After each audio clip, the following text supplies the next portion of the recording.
Seems to be. I looked back in March 9th, 1562, and kissing was banned in Naples, and it was punishable by death. So we're pretty civilized here, don't you think? Madam Clerk, if you'd introduce our first item. I don't know if I can follow that. Yeah.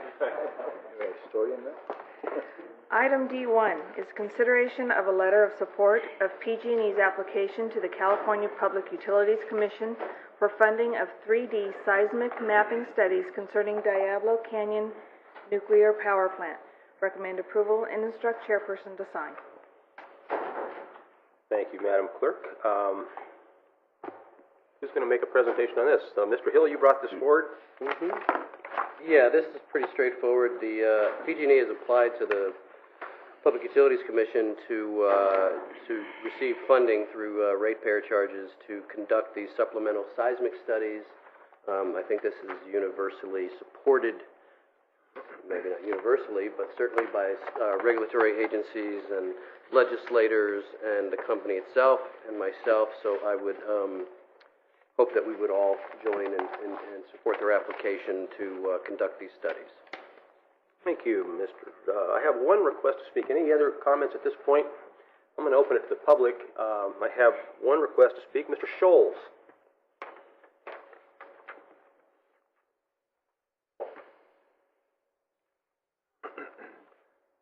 Good morning, sir. Good morning, Chair Meacham and members of the board. It's always great to see you. Thank you for this opportunity. We really appreciate the work that you do on behalf of the community. I am joined today, and we'll be brief on this item, by Lauren Sharp, who is our Senior Director of Environmental Services, Norman Abrahamson, who is our seismologist, and Patricia Wilmore, our local area representative. More specifically, on the item that is before you, as we all know, Assemblymember Sam Blakesley, a couple of years ago, was able to get AB 42 legislation passed through the legislature, which would have mandated 3D modeling, yet the governor vetoed that. And so, in spite of the governor's actions, we are, in fact, working with Assemblymember Blakesley and doing these additional studies in addition to our long-term seismic program. Assemblymember Blakesley does support our filing with the PUC, and we hope that you will show leadership and support the filing as well as recommended by Supervisor Hill. We certainly understand that seismic is important. It is important to us. It is important to the safety of the plant. It is important to the community. We look forward to continuing to work with you on this very important item and request that you do approve the letter and send it on to the PUC. Thank you, Chair Meacham. Thank you, Mr. Scholes. Mr. Hill? I'm sorry. Defer to Mr. Do you have questions for Mr. Scholes? No, I don't. Okay. I don't have your light on here, buddy. Push your button. I did. There you go. There now you can go. talk. Waving doesn't count. No. Good morning, Mr. Scholes. Quick question. Has PG&E and the USGS begun studies of the newly discovered fault off the coast? Well, let me give that question to Mr. Abrahamson, if that's okay. Just curious to know if studies are already underway. Very quickly, yes. May I have your name for the record? My name is Norm Abrahamson. I'm a seismologist with the Geosciences Department at PG&E. Thank you. We began last year. We sent the Nuclear Regulatory Commission our plan for 2 years to complete our initial studies of the shoreline fault. A report. We have conducted additional offshore geophysical surveys last year. A report was sent to the NRC and also to the Energy Commission that documented our findings at that time. We'll have a few additional offshore studies this year, and we'll complete a report on the shoreline fault by December of 2010. Thank you. I have one question for Sir, if I could have you back, please. I think there's a couple of questions. Mr. Gibson? Thank you, Mr. Chairman. I had the pleasure of sitting down with Mr. Abrahamson for a busy half an hour the other day. The matter of these studies actually is directly what my first career was about, and I just wanted to make a comment as regards the three-dimensional seismic survey. In fact, PG&E has been doing a lot of geophysics in efforts to characterize the nature of the shoreline fault, and they've approached it from a number of different angles. In my review, which I've been privileged to take a look at on a couple of occasions, I think they're doing a very thorough job. I think we should just put the 3D seismic survey in perspective. In trying to understand the structure of the Earth, they have to come at this from a number of different angles, measuring magnetic properties, gravity properties, the nature of the earthquakes that are recorded, and this active survey to try to delineate seismic structure. The 3D seismic survey is a fundamental piece in a complete assessment of this fault.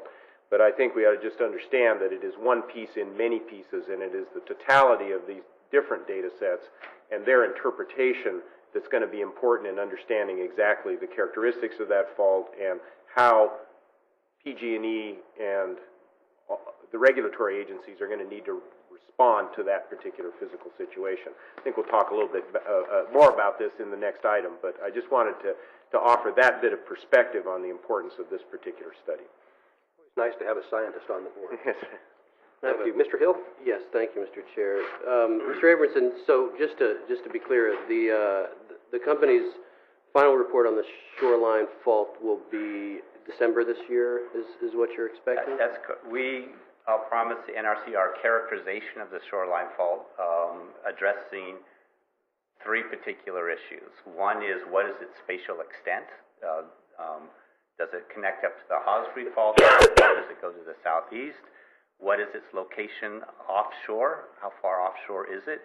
And what is its activity rate? We use the word slip rate. That is, over long periods of time, how fast is that particular fault moving?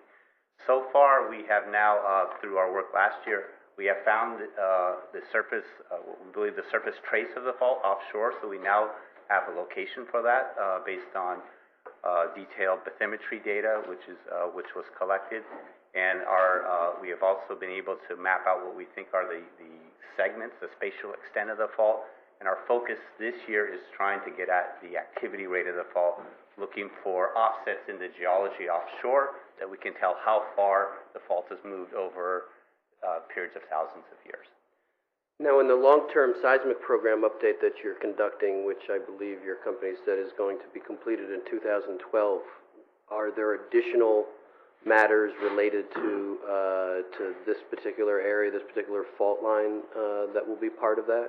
Well, we will incorporate this shoreline fault into our update for the region. We're working with the U.S. Geological Survey to update the whole tectonic model for the Central Coast region. So not just for Diablo Canyon. The other aspects that we will work on, the Hosbury Fault is still been our controlling source because it's much higher activity rate. We will be looking as well at the Los Osos Fault, which is also a fairly low activity fault, but it's a reverse fault located near the plant. So all of these are being integrated into a three-dimensional tectonic model, and that's different from the 3D seismic survey. The 3D seismic survey is data that goes into building that model. So as Supervisor Gibson mentioned, we are integrating magnetic data that we've collected, new seismic data, there's gravity data, as well as geologic modeling, and all of this will be pulled together into an integrated tectonic model. That integration is what takes a couple of years. Adding the 3D seismic survey will help us imaging particularly aspects of the Hosbury Fault and imaging aspects of the Los Osos Fault. It is not going to be a great help to us for the shoreline fault just because of the geometry of the shoreline fault and its location are not ideal for that kind of a study. But that 3D seismic study does add information for our whole characterization of that region. Thank you very much. Thank you, sir. I don't see any other questions at this point. I have no other request to speak on this item. Is there a motion to bring this forward? I move that we, support the letter and send it to the Public Utilities Commission, the California Public Utilities Commission, in support of, in support of PG&E's application for funding on further seismic studies. It's been moved by Supervisor Hill and seconded by Supervisor Assagian to support the letter sent forward. All in favor indicate by saying aye. Aye. Opposed? None. Motion carries. Madam Clerk? I got another promotion. Pardon? I got another promotion. Yeah, yes. D2, consideration of a letter delaying the relicensing application for Diablo Canyon Nuclear Power Plant until the seismic studies have been completed. Recommend approval and instruct chairperson to sign. Thank you. Mr. Hill? Thank you, Mr. Mitchum, Mr. Chair. Just a quick clarification on things, and I'm sure we'll have an interesting public comments and also discussion. Just wanted to be clear on the nature of this letter. It's not what it's not about and what it is about. What it's not about is whether Diablo Canyon Power Plant is a crucially important component of our local economy. It is. I think everybody's aware of that, and that's been recognized both in our letter and in my own comments to the NRC last week. It's not about whether PG&E is a good corporate citizen in our community, which it is. I think many nonprofits would speak to the generosity of PG&E in a variety of ways. It's not about pro-nuke, anti-nuke, or the politics associated with relicensing either. What this is about is process, and it's asking the NRC, the Nuclear Regulatory Commission, to integrate all of the information from the further seismic studies into their reviews by waiting until they are completed before moving forward with the application process. And I want our citizens who run the gamut in terms of their opinions about things to have faith in the process that the NRC has. I think that is essential. And so it's not a me versus PG&E, us versus, that's not the issue at all. I've characterized it a couple of times as a friendly disagreement with the company about this process. And I really think that it's important to have a process that the NRC conducts that the citizens feel confident in. And so that's essentially my reason for the letter. And with that, turn it back to the chair. Thank you, Mr. Hill. I have no other lights on at this point. I'd like to have folks from PG&E first, if I could, please. I only have one request here from Mr. Scholes. And if you have your colleagues that care to do further explanation, that would be great as well. I have about 5 slides on PowerPoint. Can I get some assistance, maybe?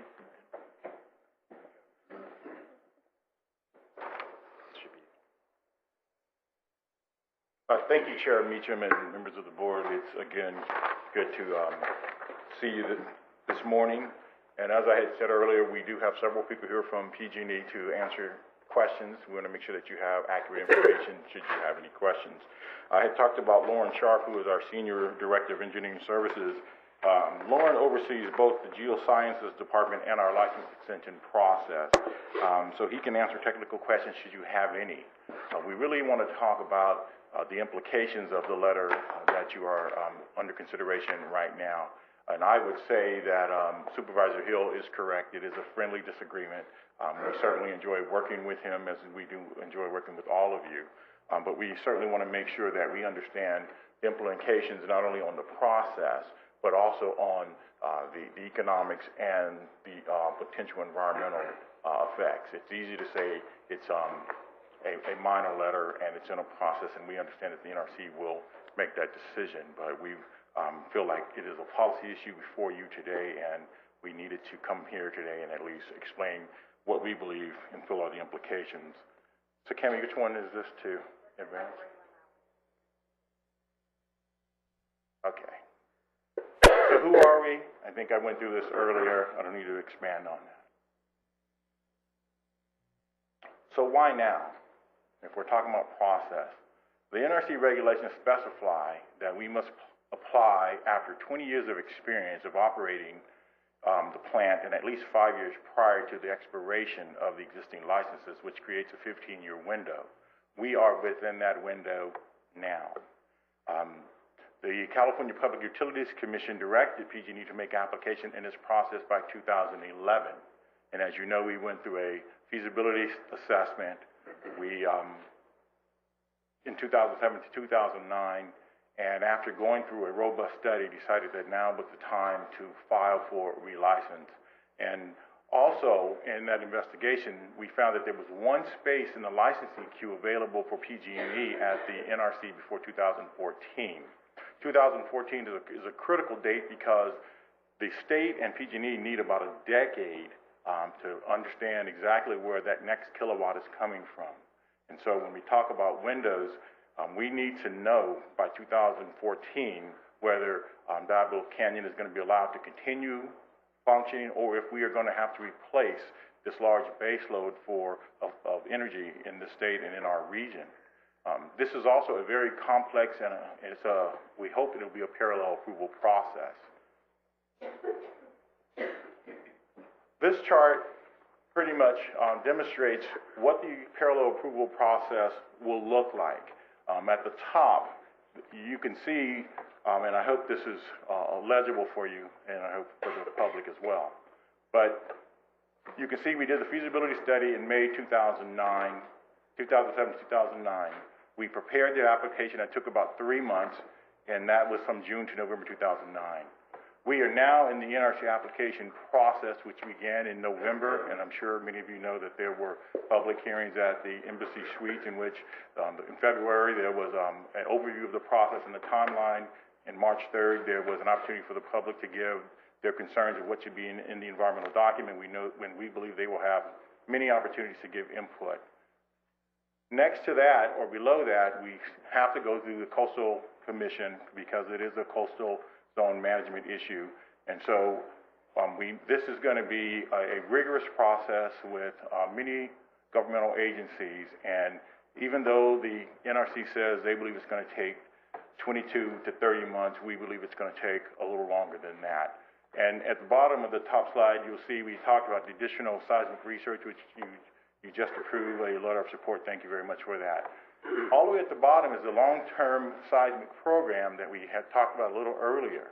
And I want you and the community to understand that seismic is very important to PG&E and to the safety of the plant and to continue to operate that plant. It is a condition of the existing licenses, and we have been studying seismic activity since the plant opened in 1985. And so Norman is available to answer any questions you might have on that, but we want you to understand that this is something that the company and the NRC has been studying for many, many years because it is important to what we do. It is important to keeping this plant functioning. The chart below that is what are the implications of the delay, which is what is being requested. And we know that the NRC will make that decision, but we thought you should understand how that affects long-term planning. So we still have the feasibility study that was done. We have prepared the application, but below that, you'll see it says NRC app, and it's in red, and it's kind of broken up where we have stopped the process. The filing went in for the seismic January 15, 2010. We would continue to do the additional seismic research over a 3 to 4 year period, which puts us at the 2014, which is the critical timeline in order for us to maintain that 10-year planning window. We assume that it will be a no, because this is going to be a rigorous, costly process, and at the end, we are not assuming that the NRC is going to approve this. We, in fact, try to plan for if they don't. And so what happens through the delay is, you can see, we would then have to rehire the project team, which would have been laid off initially. We will be within that 10-year window, so now we have to look at alternative planning for different sources to replace Diablo and figure out where you're going to get your next kilowatt. And then we've got to go back through that NRC process, and so there is a cost associated with that. And so as you can see, we typically need a decade to do long-term planning. This condenses it to about 5 years. This same issue was brought up to the PUC regarding the cost recovery for the feasibility study, and the PUC at that time said that it was prudent to do long-range planning, and it was in the best interest of the ratepayers. It was in the best interest of the public benefit to do the planning up front rather than later. And so we will continue to do the long-term seismic program, but you can see the implications should the NRC choose to place this project on hold until the additional studies are done. We would hope that you would see the wisdom in doing a parallel process and let this information feed into that process. So in summary, 6 points I'd like to leave you with. Safeguards are in place with the long-term seismic program. If Diablo is not safe, the NRC could shut it down today. Seismic is important to us today, tomorrow, 20 years from now, and into the future. The license renewal application is timely. It complies with federal requirements and timing. The long-term resource planning is a must. The PUC and PG&E need a decade, as I said before, for resource planning purposes. The fourth bullet says investment in public interest. The PUC will decide if license renewal is a good public investment, and we hope that you would respect that process. Economic impacts, there are some short and long-term consequences on the local economy. I had talked about the team that had been brought in to prepare the application to date would probably immediately be laid off. And then if we get into that 5-year window, it certainly is going to be something the company's going to look at to see if it is worth going through that process. So you know that there are roughly 1,500 employees out at the plant. We spend millions of dollars in this community, and not to mention the charitable givings. And I know that Supervisor Hill said it's not about that, but we certainly want you to understand it is certainly part of this, based on the NRC's decision. And then finally, the cost to the ratepayers. The postponement makes costs greater in the long run because the cost to develop alternative energy will be higher. And this doesn't even mention the environmental implications of that. I think we have a shining example in our county of what happens when you postpone a project and cost escalation comes into play in the Los Osos Sewer project. And so we are asking that you would consider this policy before you wisely. We respect whatever decision that you make because we do look forward to working with you today and into the future. And at the end of all this, Supervisor Hill and I will still be friends. So thank you very much for your time. Thank you, Mr. Scholes. Are there any of your other colleagues that wanted to, I'm sorry, Mr. Hill, did you have a question? They will be available if there are questions. Mr. Sharp is here, Mr. Abrahamson, who you've already heard from, and then Ms. Wilmore as well. Okay, I have a couple of questions here. I do have a number of requests to speak, so Mr. Hill? Yeah, thank you, Mr. Chair. For Mr. Scholes, I wanted to go back to one of the comments you made. You said that you operate under the assumption that there will be a no and plan for that. So I guess one of the questions I have is what, because you have this in that red box on the other side of your chart, what alternative planning are you currently doing if you are operating under the assumption of a no, meaning what are you doing to make sure that the base load power that you currently provide will be provided if there is a no? What is your procurement plan for other alternative sources or for other plants? Okay. I don't have all the details on that, but I will tell you, as part of AB 1632, as you know, the basic premise of that analysis was for us to take a look at baseload energy in the state. Those plants that are typically, let's say, 1,700 megawatts, and that, in effect, is Diablo and San Onofre. And so, as part of AB 1632 and working with the PUC and with our cost recovery filing, we have an analysis of alternative sources of energy that could potentially be used to replace Diablo and what those implications are. I'm not certainly prepared to give you details on that, but we can make that available to you. I think we actually had sent that to you. So we would certainly, I'm sure, looking at people have brought up the issue of wind, people have brought up the issue of natural gas. Make no mistake, fossil fuel burning plants are something that would have to be in the menu or in the mix if we have to look at alternative sources of energy should Diablo go away. And so when I say we operate under that assumption, we certainly, as you all know, the process can be long, it can be cumbersome, and none of the results are guaranteed at the end. If they were, I wouldn't have a job.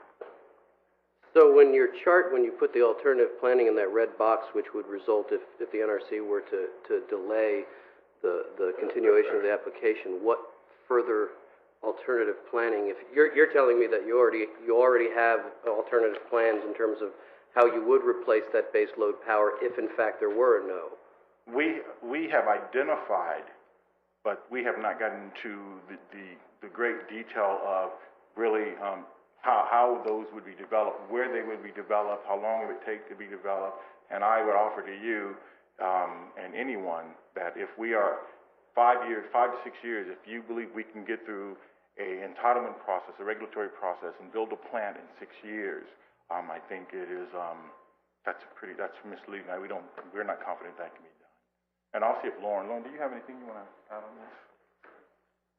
I would just add, Lauren Sharp, I would just add from the process as it is in the state of California to permit, to design, to construct, and to start up and operate. That typically is why we ask for the 10-year window to do our planning process. So while we might have looked at alternatives, clearly if you had picked an alternative to replace Diablo, you would still need that 10-year time frame to have it online and ready to provide service. But you're doing that currently. At this point we are not, because we're not in that 10-year window. All we're saying is we identified potential alternatives, but we have not proceeded forth. You know, that was the question that the CPUC asked for, is the decision to be made by 2014 so that they knew whether or not they needed to enter into that 10-year period of identifying an alternative energy source. So we have not started designing or permitting an alternate option. One other question too, and I'm not sure who would answer this. How much ratepayer money are you applying for? The application process is being funded by ratepayer money, if I'm correct, not by shareholder money. Correct. So how much are you applying for, and when do you expect to be able to, or have you already begun to charge ratepayers for the application process? We have applied for the funding to support the application process at this point, so certainly we are at risk for some of that money, but we thought it was a prudent thing to do for the ratepayers to proceed forward in the licensing and renewal process. It is important to note that if we were to go down the path of the delay, that essentially a significant portion of the effort we have already incurred in expense would have to be redone. You have overall your estimate is $85 million, am I correct? That's for the overall process for everything, yes. Do you have a sense of how much you have spent already that you will be charging ratepayers once the PUC approves? I would put a ballpark that what we spent already is probably in the $14 million range. I'd have to clarify whether that's money that has already been spent or anticipated to be spent. I couldn't give you that detail. And how much do you think will be spent in the process between now, if you are to continue to go forward, and when the seismic studies are complete? That was my point, Mr. Hill, is that, you know, that's a $14 million, and I don't know how much of that portion is in the actual already committed versus to be committed as part of that $85 million. There are other portions of that, and I'd have to have someone else here to speak the details of all of those. But I would say to delay would be a substantial repeat of a lot of that $14 million. How so? We'd have to, as part of the process for licensing renewal, you would have to go back in. It's an affirmation process that you've incorporated all of the operating lessons learned, all of the previous submittals. So if I delayed in time frame, I'd have to come back in and update my entire license renewal process for all the modifications that would have occurred, all the operating experience. So I would essentially redo the license renewal process again if I delayed. Thank you. Mr. Patterson? Yes, just following up on that, if I may, sir. Won't you just have to cover the interval between the time you stop the processing of the application and reinitiate that process? I don't understand why you have to start from the very beginning again when you've already gotten to where we are today. I don't have to start from the very beginning again. Like I said, it wouldn't be a totality of the full cost, but I suspect it would be on the range of 2/3 or half. It's going to be in that range of cost. Won't you have to provide that information anyway? Well, I have provided that information today. So today the NRC has reviewed the submittal and said it's sufficient, and they will start doing their auditing processes for what is in our systems information and our insights at the site. If I delayed in 3 years, then they would come back in and they would want all of the systems updated to the current state that they are in that interval. So I would have to go back in, update the conditions of each system, update the conditions of the modifications, the lessons learned in the industry, all the things that were gained in the licensing renewal process at those sites that had transpired during that interval of time. So you would end up redoing the effort for the submittal of the data to defend the licensing renewal application. Thank you. A quick question for Mr. Scholes. if I may. In your summary slide, John, you mentioned that under costs to the ratepayer, very last item in your summary, you said that the cost to develop alternative energy will be higher in the future.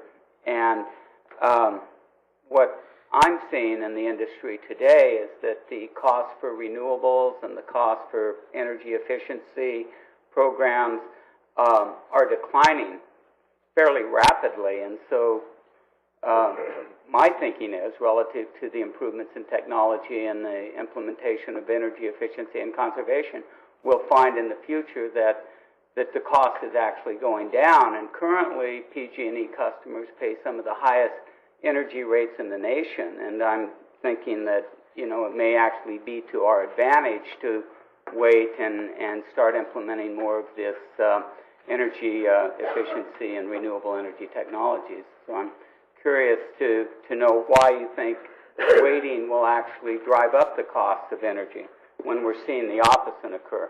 Well, let me just say that I hope that you are correct. We certainly hope that you're right, but history will tell us, even though we think, that some of the costs are going to come down with what's associated with wind, with wave connect and things of that nature. However, we have an existing plan in which we have already expended the capital to construct it, and so Diablo is in fact providing energy at a third of the cost.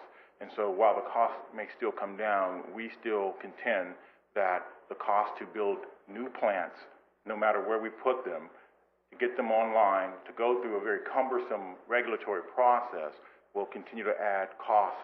And so in the end, we believe it will cost more. Let me just say that, and I heard Supervisor talked about ratepayers and shareholders. This company exists solely for the purpose of providing energy to you, to me, to the ratepayers, to the folks in the region, and certainly in our service territory. The PUC will decide if what we are requesting, whether the number is 85 million or whatever, whether it is fair.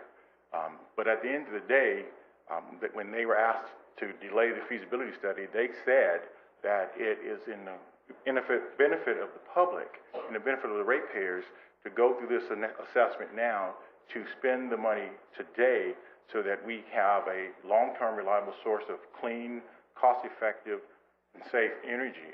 And so they too have acknowledged that costs will continue to go up with inflation and escalation. So we are asking you to respect that process. And if the PUC comes back and says they are not going to approve the recovery of the cost, then we as a company will have to reassess if it is worth going forward with Diablo, and is it worth, and how much is that going to cost? Because we don't set the rates. The PUC sets the rates.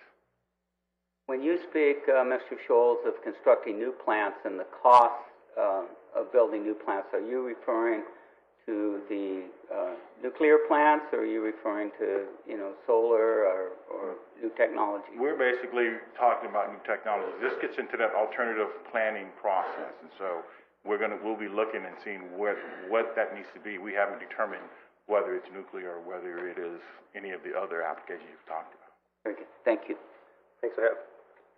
Mr. Hill, quick question and then a comment to Mr. Scholes or anyone else from the company. My understanding is that the company was a big supporter of AB 32. Is that correct? Yes. Yes.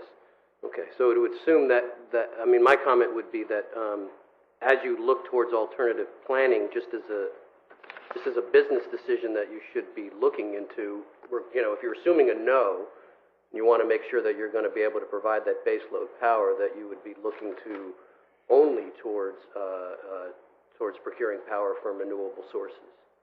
Well, the good news is that... Meeting your support with AB 32. Gotcha. We do support AB 32.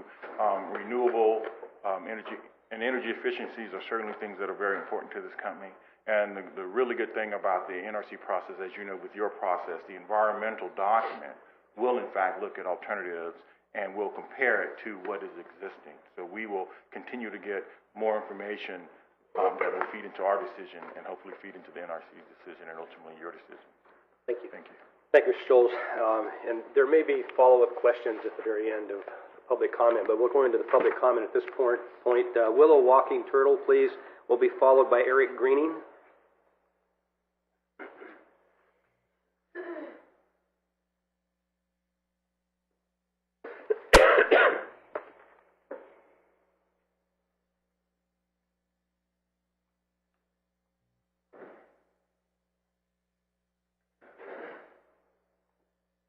Morning, ma'am. Good morning. Earth-loving greetings to all of you. I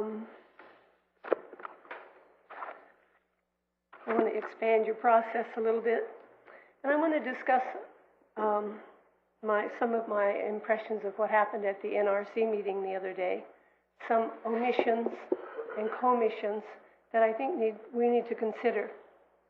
And I realize the economic benefits seem to outweigh any other kind of consideration.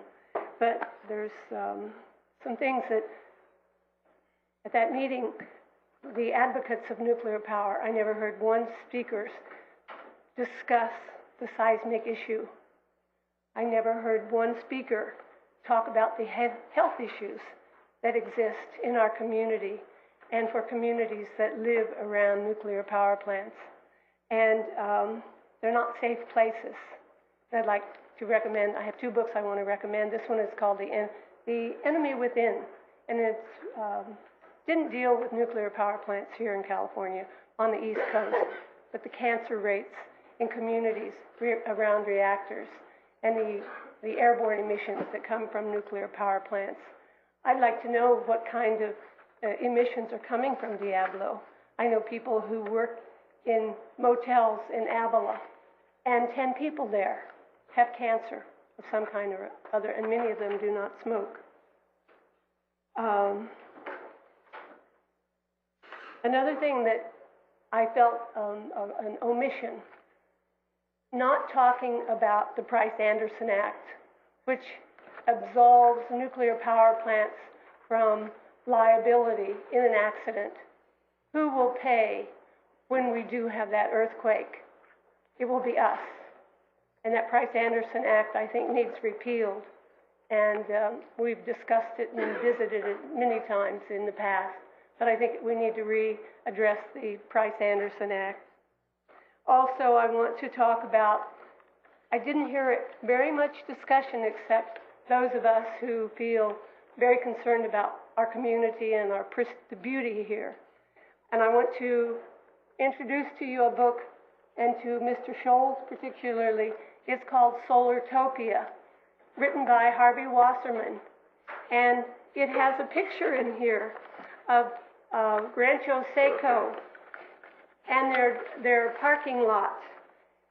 And they have converted and put solar voltaic panels in the parking lot at Rancho Seco. And I think there's lots of alternatives that we can look at, and we should start doing it instead of thinking just about the economic situation here. And I want to give each one of you a copy of Thank you.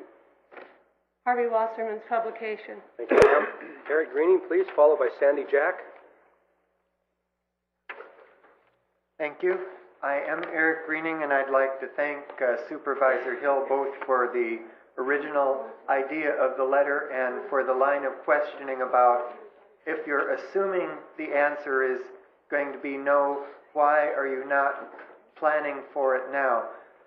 Fundamentally, the financial side of the question in front of you as a guardian of those county residents who are ratepayers, and most of us are, although some of us are very frugal ratepayers. I was actually surprised in December that my bill was above $20. That was a first. I don't understand why so many people need so much juice. I guess that was a cold month, so I was using more than usual. But I do not understand the extremely unfrugal lifestyles that surround us and endanger us to the extent that we are at risk with this combination of a nuclear power plant and earthquake faults. Anyway, that said, obviously efficiency is something we should be investigating collectively and individually. But the fundamental question before you has to do with a sequence of events. Either the relicensing is a good idea worth spending the $85 million on, or the unspent part of the $85 million on, or it is not a good idea. The seismic studies will be a major determinant in whether it is a good idea, or at least a feasible idea. To not wait for those seismic studies, it just does not make common sense. We should be planning now for lives of greater efficiency. We should be planning now for what we're going to do next, assuming there is no relicensing. And what truly brings it home is looking at the terrible news from Chile, looking at what a struggle it was to get supplies into the beleaguered coastal communities there, and then thinking how much more catastrophic would be if there were a nuclear power plant in the mix and it was a struggle of people to get out.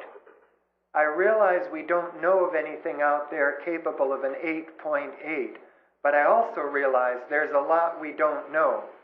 There's a lot that we didn't know before that we know now, and we certainly don't know now what we will know at the conclusion of this study or any follow-up studies that it points to. So think of the Chileans, the struggle that they're having, but also how much worse it could have been. Thank you. Thank you, Mr. Greening. Mr. Jack, followed by Joan Carter.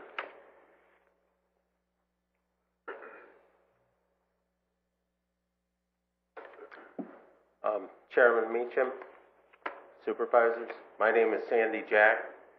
I'm a resident of Atascadero, so I'm well within the nuclear impact zone.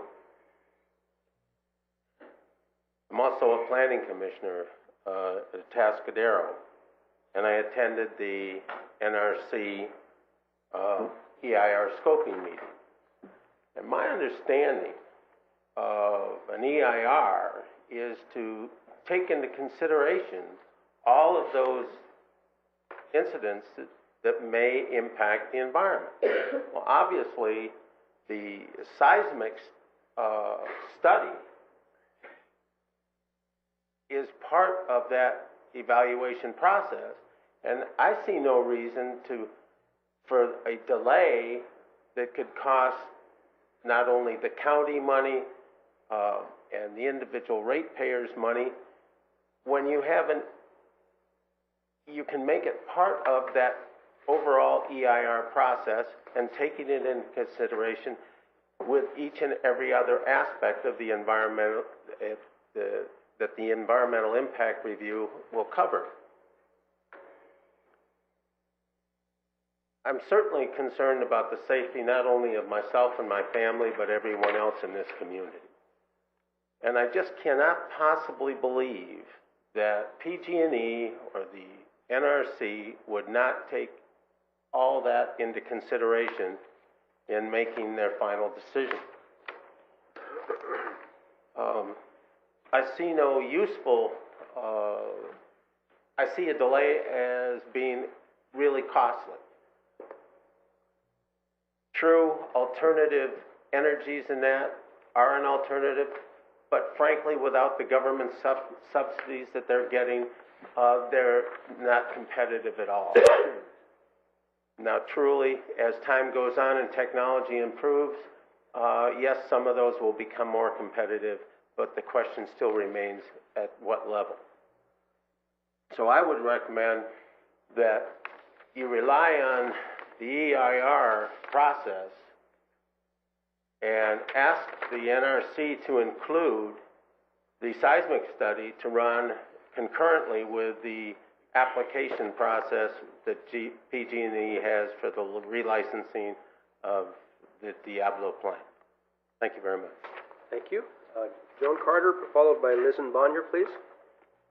My name is Joan Carter. I'm from Morro Bay, and I'm also here to recommend that this letter be sent, and sent very soon. I have, in my opinion, the major number one job of the Board of Supervisors is the health and safety of the residents of the county. And I have, in my life, I've driven several Toyotas. I really like Toyotas, but now we know about Toyota that it was all about profit and not safety of the customers. And they talked about now, they're saying, well, it was too expensive. Well, there's a process, there's a regulatory system, we couldn't possibly change it, so we just held our breath and hoped that it would last. So I see the same thing going on here with PG&E. It's about profit instead of safety. Even if you like nuclear power, it's a safety issue. So one of my big concerns is that we are just being kind of railroaded here. We're talking about money, and we're talking about complicated issues, and we all go, oh yeah, that's true. That's what we better pay attention to. So, in my opinion, what we need to do is really take a look at what this would cost for us in terms of the safety issue. I mean, this is huge. It's really big. An earthquake with a radioactive release is, what else could you be voting on that's more important than something like this? Thank you. Thank you. Listen Bonnier, followed by Andrew Christie. Good morning. Good morning, Supervisors, Chairman Meacham. My name is Lisa Bonnier, and I am a farmer. I'm speaking in support of a letter delaying the relicensing application for Diablo nuclear power plant until the seismic studies have been completed. This is a no-brainer. You, our elected leaders, your number one responsibility is safety. No matter where you stand on nuclear power, safety cannot be compromised. A nuclear accident is not contained by voting districts or by county lines, not even by state lines. Chernobyl, 1986. My parents' family farm back in the old country is located about 1,000 miles away from Chernobyl. That is the distance from California to Texas. That year, in 1986, no animals were allowed to be grazed for 1 year. All produced milk was poured down the drain. No grains were allowed to be harvested, and the wildlife, it was such a loss. So today, with that distance in mind, when you consider a letter, remember that you represent all the people in the Western United States. And if you think earthquakes is not in my backyard, you need to rethink this again. I'd like to remind you of the last events. March 7th, Turkey 5.9, March 5th, Sumatra 6.5, February 27th, Chile 8.8, January 12th, Haiti 7.0, January 10th, Northern California 6.5, January 3rd, Solomon Island 7.1, December 30th, Baja California 5.9, December 19th, Taiwan 6.4, November 24th, Tonga 6.8, November 17th, British Columbia, Canada 6.6, November 13th, Chile 6.5, November 9th, Fiji 7.3, November 8th, Indonesia 6.6, October 30th, Japan 6.6, October 29th, 6.2, and I want to go down to October 8th, Santa Cruz Islands 6.6, and again October 7th, Santa Cruz Islands 7.8. October 7th, South Pacific 7.7, October 7th, Indonesia 6.8. Thank you, Ms. Bonner. Thank you very much. Appreciate that seismic update. Mr. Carter. I'm sorry, not Mr. Carter. Yes, Andrew Christie, followed by Eric Justinson. Sir. Thank you, Mr. Chair, Honorable Supervisors. I'm Andrew Christie. I'm Director of the Santa Lucia chapter of the Sierra Club. We congratulate the Board for stepping forward to shine the light of common sense and public safety into the Nuclear Regulatory Commission's process. Your letter to the NRC makes the point very succinctly. We can be even more succinct. It makes no sense to grant a 20-year license renewal 2 years prior to the completion of the studies that will determine whether it is safe to continue to operate an aging nuclear power plant in Diablo Canyon. The California Public Utilities Commission has told PG&E that its belief that the NRC need not include the seismic survey in its license review does not allow the CPUC to properly undertake its AB 1632 obligations to ensure plant reliability and in turn to ensure grid reliability in the event Diablo Canyon has a prolonged or permanent outage, end quote. The California Energy Commission and the PUC want these studies in hand before the license renewal process is concluded, and they want the results of those studies to be part of the review of the extension of Diablo's operating license. These entities, or the only entities that have so far failed to grasp this crucial point of timing, are the NRC and PG&E. We trust that your letter will help to remind them of their obligation to our residents and persuade them of the only logical and safe course of action they can take for the citizens of San Luis Obispo and the state of California. Thank you. Mr. Justison, and followed by John Becchia, please. Good morning, sir. Good morning, Supervisors. I'm Eric Justison, 34-year resident of San Luis Obispo County here, and I just want to thank Supervisor Hill for the comments you made at the beginning of this. I come to address you with some degree of conflict. I have been a stalwart supporter of sustainable design, green energy production for most of my career. My own local business here is very involved in that, and so I understand the need for us to look very carefully at the safety issues with regard to Diablo Canyon. As I look at this issue, though, I guess I'm concerned about the unintended consequences of delaying the relicensing. Diablo Canyon is not going to be relicensed without a full and thorough investigation of all the safety and operational aspects, including the seismic issue here. That's just a fundamental. So it will be a part of the deliberation and the discussion, and it will be a key ingredient. What I am concerned about is the prolific, ongoing delay of our ability to look at renewable energy on a serious note, to bring that online within the purview and the parameters of the renewable energy portfolio standards, 20% by 2010, which we've blown right past, and 30% by 2020, which we have really no hope. A significant element of the EIS, which is a part of the relicensing, is going to be evaluating alternatives to producing the amount of energy that Diablo currently produces, 2,200 megawatts. It's a lot of power. It's about 3.5 times the 2 solar projects that are being considered by the Carissa Plains. We need to be able to have online, if Diablo is not relicensed, alternative production that turns on the light switch. That takes a significant amount of time to plan for and implement other alternatives to what Diablo otherwise would produce if it's seen to be unachievable to get the relicensing. So I would just stand here in front of you as a person that's involved in a lot of regulatory processes, that it takes a long time, and it deserves to take a long time for full disclosure and analysis of this relicensing. And to get ourselves in a position where we have alternative renewable energy ready to go, if Diablo doesn't pan out, is going to take every bit of the time we have between now and 2024. I'm an absolute supporter in your previous motion to get the seismic going now, to understand it fully and what those implications are. And I hope that you'll consider these complex issues when looking at the delay.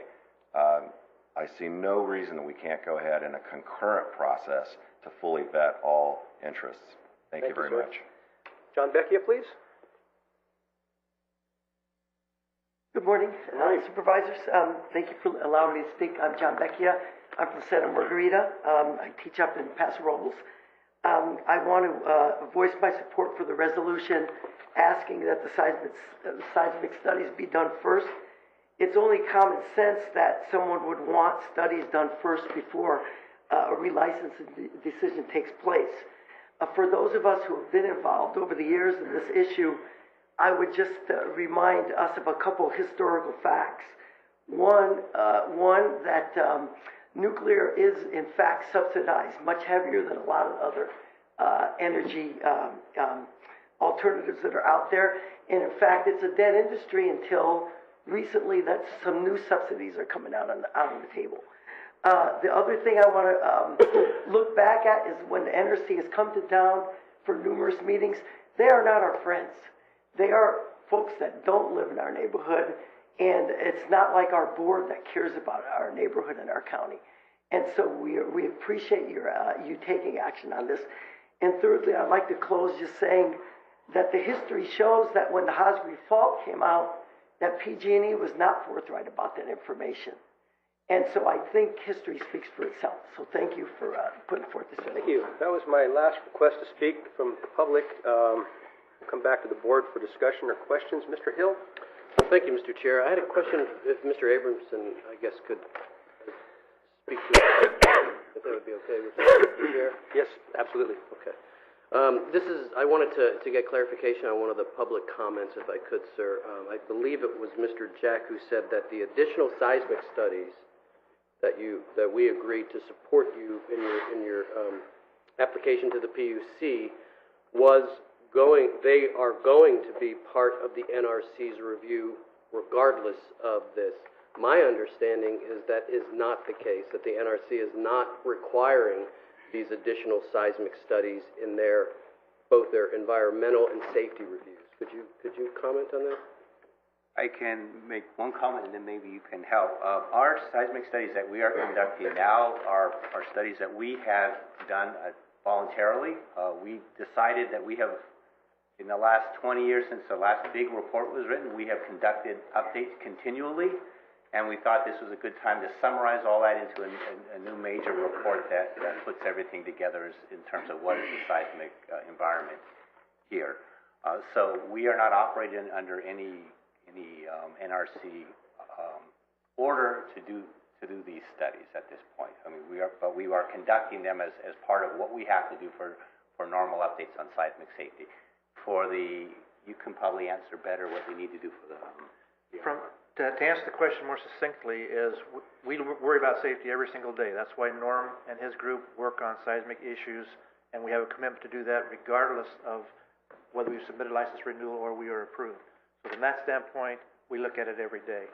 There will never be done in seismic studies, and so the thought that we'll be done in seismic studies in 2 or 3 years is incorrect, because we will continue to operate and look at seismic every single day that we operate. From a licensing renewal perspective, there are pieces that they could decide to scope in for licensing renewal, but it is typically not scoped in under the NRC process. But there are areas where they might decide to consider it based upon the comments that come in from the public. So currently, the additional studies that you are asking for funding for are not required by the NRC in their review process?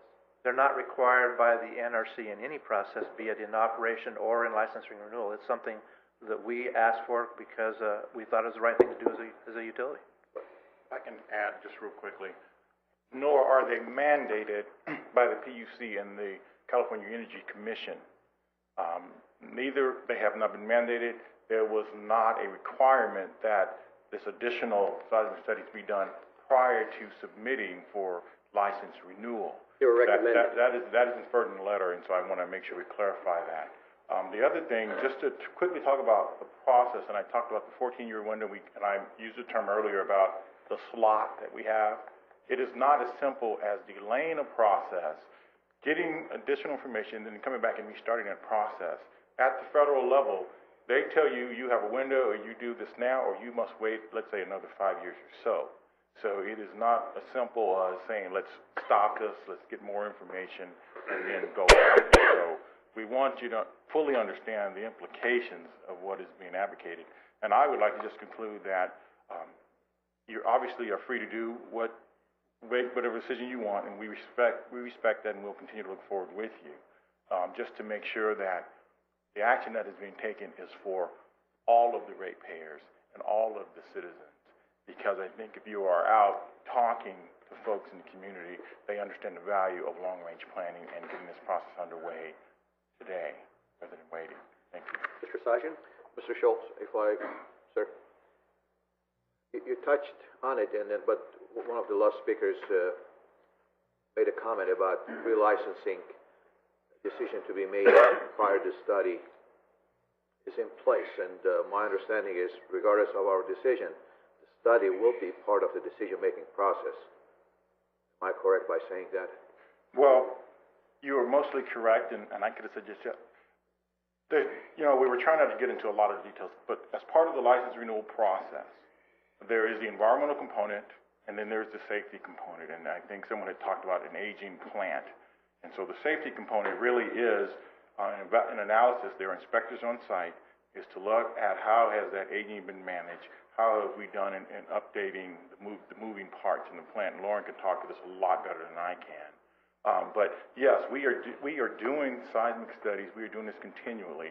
And to the extent the NRC will allow information to be put into the scope of their process, yes, we'll provide it, and yes, they can consider it. And that is a decision they will have to make. So we will continue to do the seismic studies, absolutely. And without the mandate that was vetoed, or would have been a mandate, but it was vetoed by the governor, we are still working with our assembly member to get additional information. But it is not going to be the end-all, be-all. It is supplemental information to the seismic studies we've already been doing for 20-plus years. I know that was long-winded. Mr. Patterson. Yes, thank you, Mr. Chair. I want to just take a moment to comment on some of the comments that we've gotten this morning. But first, I want to thank Mr. Hill for bringing this issue before the board for our action. I've received a few comments over the past few days about the economic benefits of the Diablo Canyon nuclear power plant. I did attend the scoping hearing last Wednesday at the Embassy Suites, and there were a few people there speaking to the economic benefit of the plant. And I concur, absolutely. As Supervisor Hill pointed out, PG&E has been a good neighbor, and we have received, as a community, good economic benefits. But at the same time, over the past few weeks, I've received many more comments and letters supporting the delay in the processing of the relicensing application. And over the past 3 months, I've talked with representatives from the Nuclear Regulatory Commission about this process of relicensing and about the Diablo Canyon nuclear power plant. And they have to date approved approximately 50 relicensing applications. They have denied none.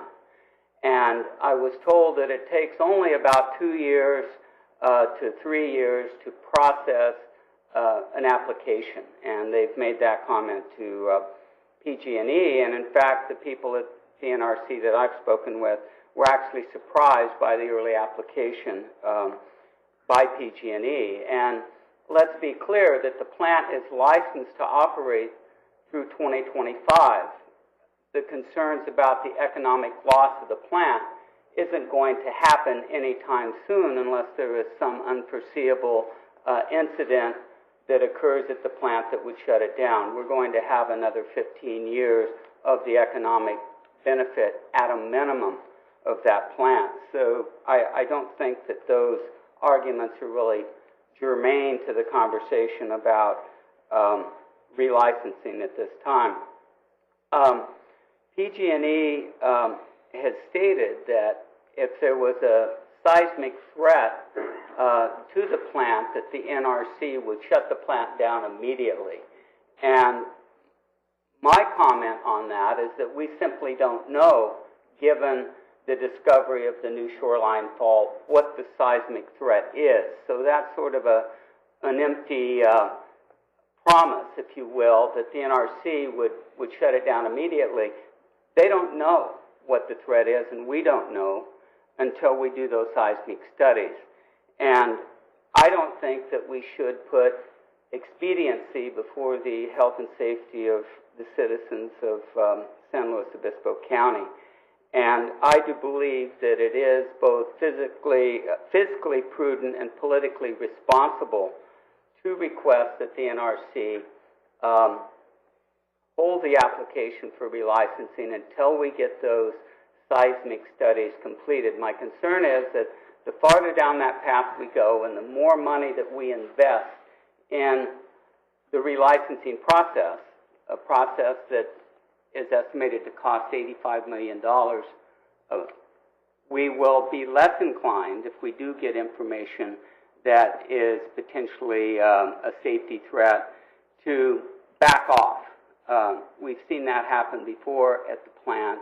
The economic investment supersedes any other activity, and that concerns me. So I think, again, it's prudent both fiscally and it's responsible as representatives of San Luis Obispo County residents to request that the NRC actually hold the processing of the reapplication license until we get that seismic information. We're talking about 2 years, 3 years at most, and I just think it's a responsible and smart thing to do. So I'm going to support Mr. Hill's request.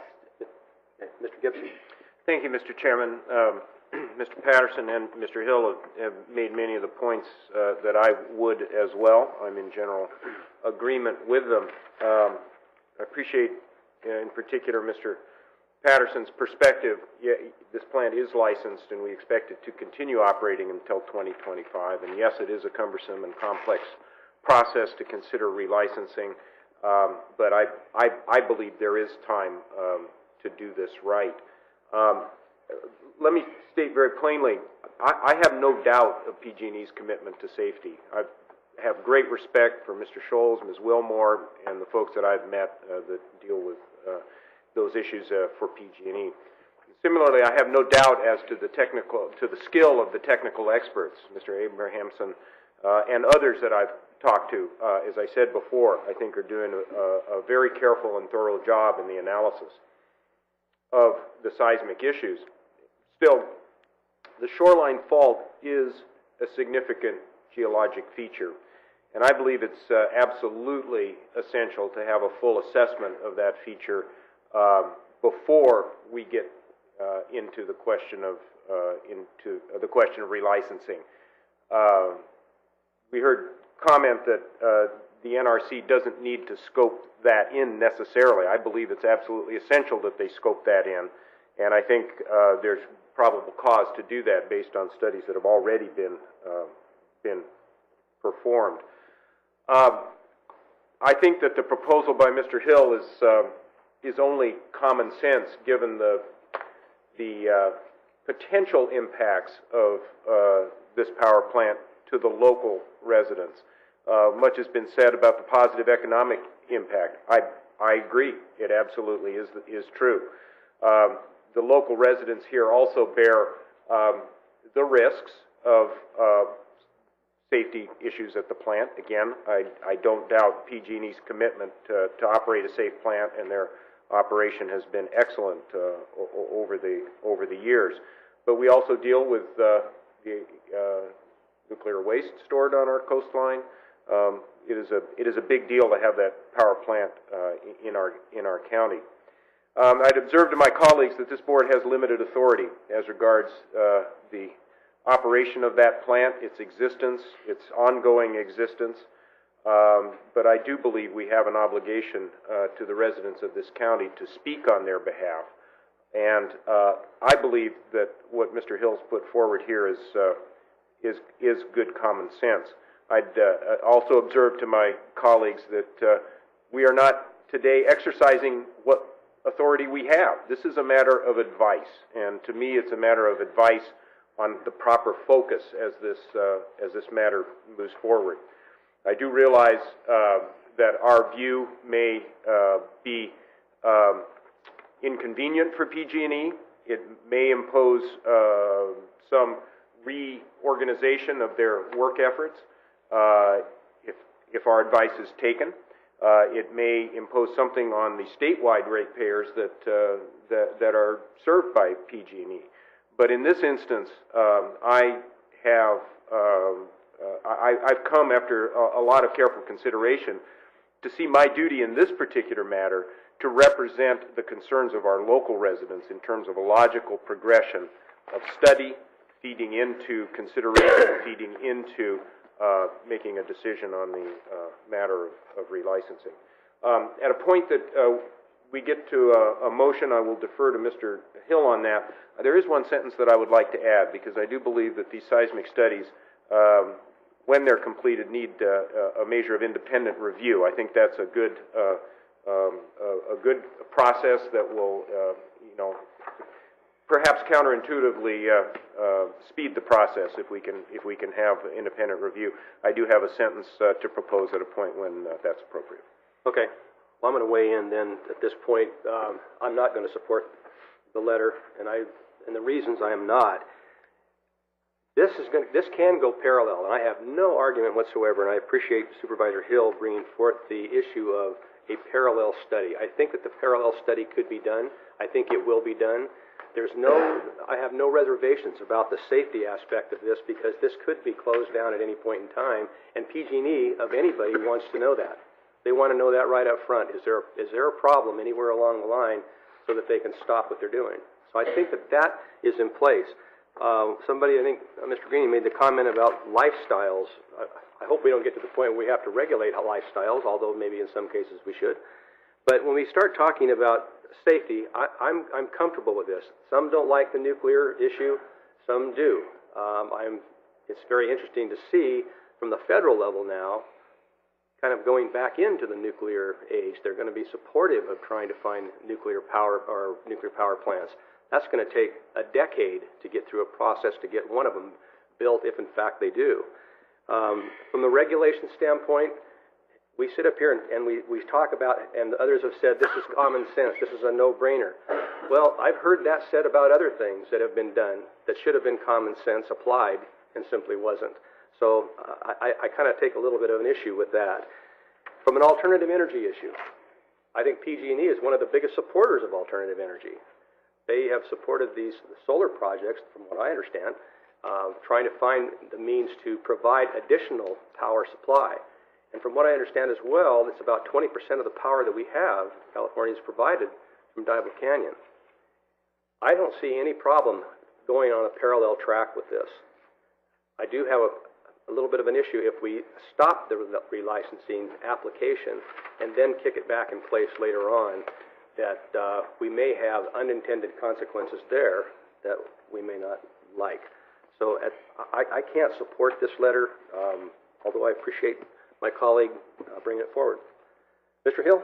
Thank you. And before I make a motion, Mr. Chair, I'd just like to point out that, one of the issues that leads to a disconnect here is that we've supported the funding request for the additional studies, but the NRC is not requiring that the additional studies be part of their review process, and that's really at the crux of our ask on this. That's important. If the NRC said, you know what, these additional seismic studies need to be completed before we can complete your application process, I don't think we'd be discussing this, but they haven't. And I don't see any other way other than to ask them to delay this until these studies are done in order for them to integrate the information so that they make a decision that our community can feel confident in, and that's really what it's about. And I'll be happy to ask my colleague, Mr. Gibson, what he would like to add to the letter. I'll make a motion that we adopt it. And I have one more request from the board to speak, okay, and then I'll allow you to make the motion, and Mr. Gibson can throw in his on sure. Mr. Sajian. Yeah, I was hoping to hear what Mr. Gibson has to say that might make it. I know Mr.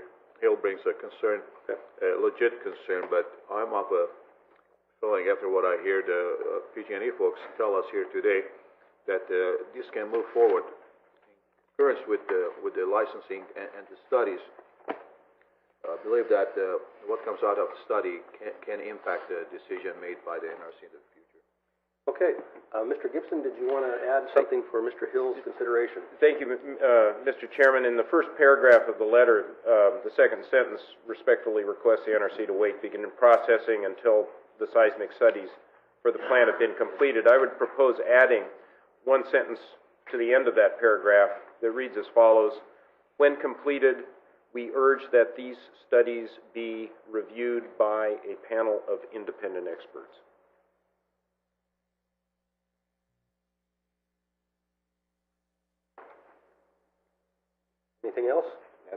That's much easier. Okay, Mr. Hill?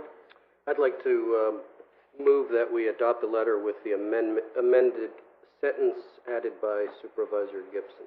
I'll second. It's been moved by Supervisor Hill, seconded by Supervisor Patterson to send the letter in support as amended.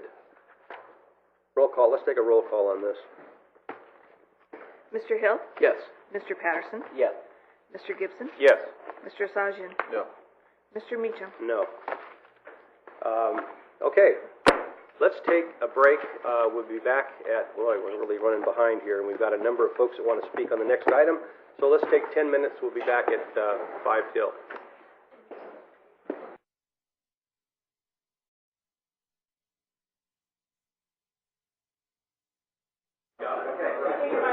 Okay, ladies and gentlemen, if we could get started, please. We are running way behind, and My fault.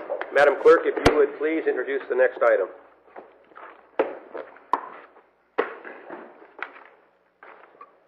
Item E1 is a request for interpretation of Section 22.06.030 of the Land Use Ordinance relating to the amount of raw materials required to be extracted on-site for paving material uses in the rural land use category, all districts. And we have Mr. Knoll. Mr. Chairman, members of the board, I'm John Knoll. I'm your Principal Environmental Specialist with the Department of Planning and Building. To my right is Jeff Oliveira, and he is the project manager on this interpretation, and I'm going to go ahead and turn it straight over to him for a quick presentation. Mr. Oliveira. Thank you, Mr. Knoll. Good morning, Chairman Meacham, members of the board. My name is Jeff Oliveira, Environmental Specialist. And before you today is a